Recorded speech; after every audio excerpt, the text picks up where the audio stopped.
Hey Jeremy. So I wanted to show you my concept, and I will show you my concept, but I want to also very briefly talk about my philosophical approach to conversion optimization.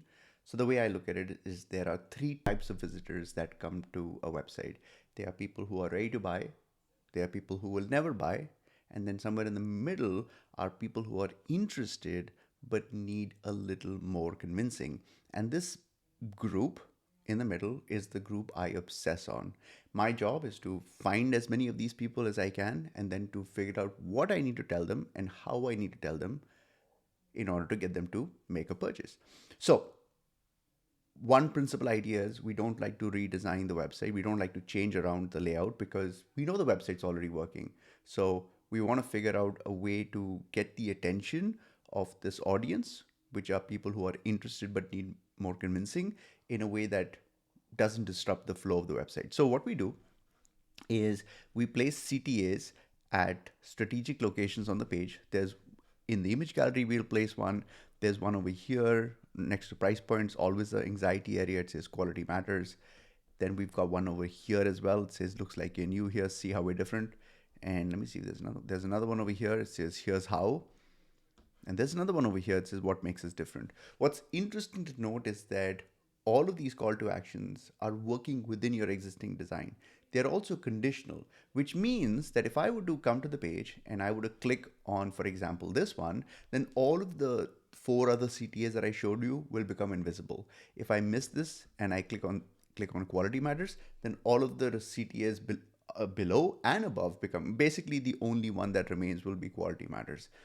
So that is our hyper efficient method to keep the site design the same while simultaneously identifying people who are interested but need more convincing. That's the only group we can persuade, right? Because they have already signaled to us that they're interested in what we're selling. They're all already leaning in with interest. Now my job is to figure out to what to tell them and how to tell them in order to get them to buy. So now that we've created this mechanism, the $1 million question is what do we tell them in order to get them to buy?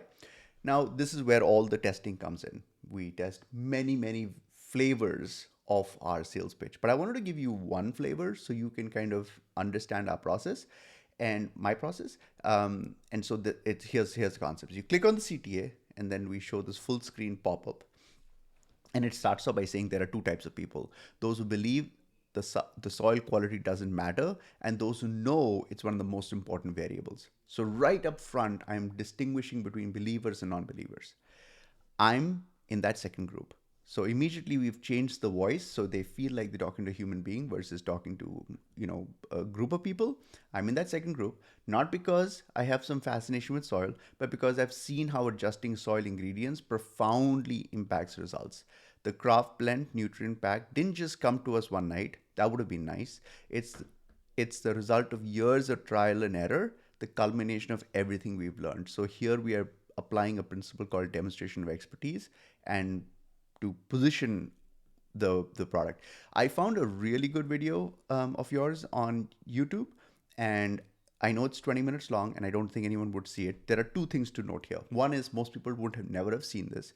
Number two is it's super detailed, and for people who are uber skeptics and really want to understand more about what makes this specific product so unique, they could watch the video. Now they might not watch all 20 minutes. They could watch like 4 minutes of it and be convinced and buy. The key insight is making this video available to them. As a small company, we care about sustainability. That also means how quickly we grow as a brand. Things change when companies grow too fast. We're at a happy place right now. Enough people know about us and highlighted our reviews, so they can actually click on this and go to the reviews. Without us being so big, we turn into a machine pumping out nutrient packs. So the idea here is I'm basically trying to say that look, I'm trying to communicate to the buyer that we're not in this like hellfire rush to sell as many users as we can, because that's when people become skeptical. Well, what's your agenda? I'm basically saying, look, we're credible. We've got 1,500 reviews. We've got thousands of customers, but we're not interested in just growing too fast because we know that changes the nature of the business. We're busy enough where we're profitable and small enough where we can spend a good ample of time on quality, again emphasizing quality. And then we have a headline here that says inputs drive outputs, and then there's a continue button. So, Jeremy, this is the concept. It's just one variation of the concept. Please don't look at this as being the final concept. I gave myself a 30-minute time limit to kind of think about the problem. How would I frame it? How would I approach it? Put together a concept. If it's this good in 30 minutes, think about how much better it would be if I have a chance to chat with you and talk to you more about my process. So, anyway, that was my concept. If you like this approach, I'd love to talk to you. Thanks.